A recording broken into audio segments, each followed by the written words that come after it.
In an exclusive interview at CPAC, Congressman Devin Nunes tells One America's Hines that the Mueller team may have lied to the court based on newly released FBI interview records.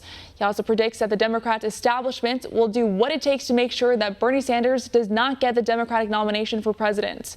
Take a look.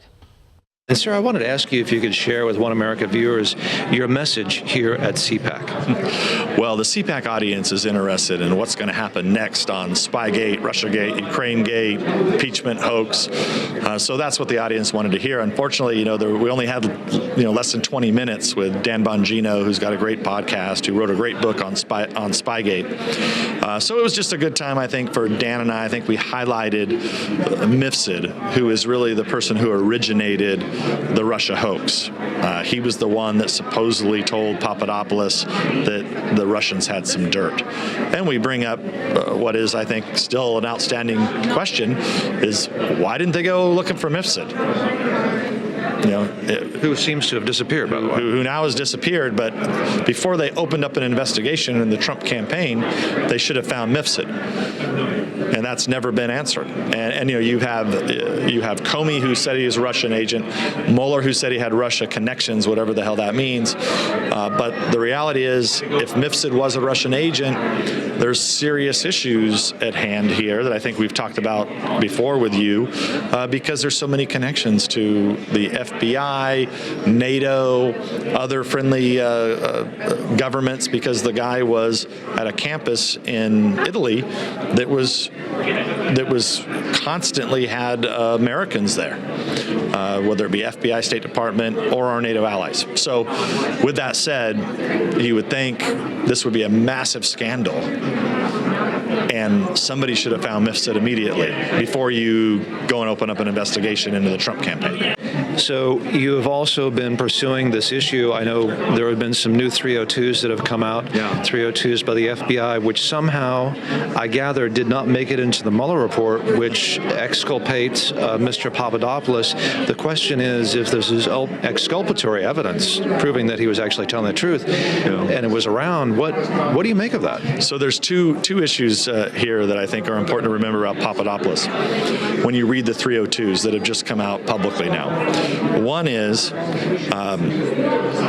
Papadopoulos clearly was trying to help and willing to help the FBI. Okay, so think about that. You have FBI going to an American citizen. He says, look, I don't have anything to do with this. I'll help you find Mifsud. That's number one. Number two, in the sentencing memorandum to the court, when they were sentencing Papadopoulos, the Department of Justice, essentially, or the Mueller witch hunt team, they lied to the court, because they said that Mifsud was causing, or that Papadopoulos was causing problems for them in terms of trying to locate Mifsud, which is just nonsense.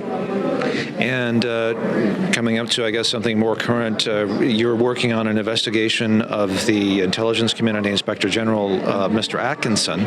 I know you had asked him some questions. Has he responded? Potentially, does that go to a situation where you refer him for criminal pursuit, I guess? You're on this stuff, John. You pay close attention. Yeah. I listen to your podcast. You actually do real work, unlike the rest of the... See, this is why, for the audience to know, I'm only interviewing with you here. I'm not interviewing with the rest of the fake news media, and because you pay attention closely to this. So there was a deadline about 2 weeks ago. They gave us some documents. We're going through those documents, and we're analyzing whether or not the ICIG has answered all of our questions. And I want to leave it at that for now.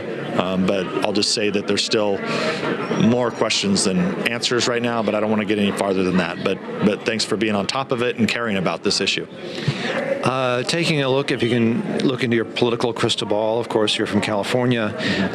Super Tuesday, offer a prediction of who you think may place first in the Democratic contest, or how that may fall out.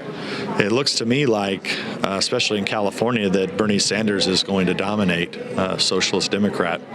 I think it's really the ramifications of, for years now, promising to give people things, free college tuition, free health care, and then devolving to the point where you don't really have any issues, so you start blaming Russia, Ukraine, and you're trying to take out a president, poisoning your base that Trump was a Russian asset and the Republicans were somehow controlled by the Russians. So I've called the Democratic Party the dog that caught the car.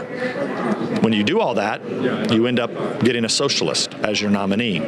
Now, what I can tell you 100% for sure, what I'm hearing behind the scenes in the swamp in the dungeons of the Capitol where you normally are, is the Democrats are going to do everything they can to stop Bernie Sanders from being the nominee, the super delegates. So this thing could, Bernie, I think, is going to go into the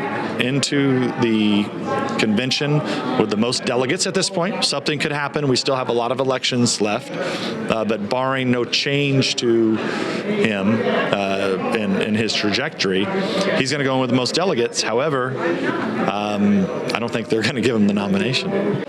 Congressman Devin Nunes at CPAC, thank you for talking One America News. Always a pleasure, John. Thank you. Want to see more videos like this? Click on the link below and subscribe to One America News on YouTube, and call your cable provider and kindly demand that One America News is added to your lineup. Call and subscribe today.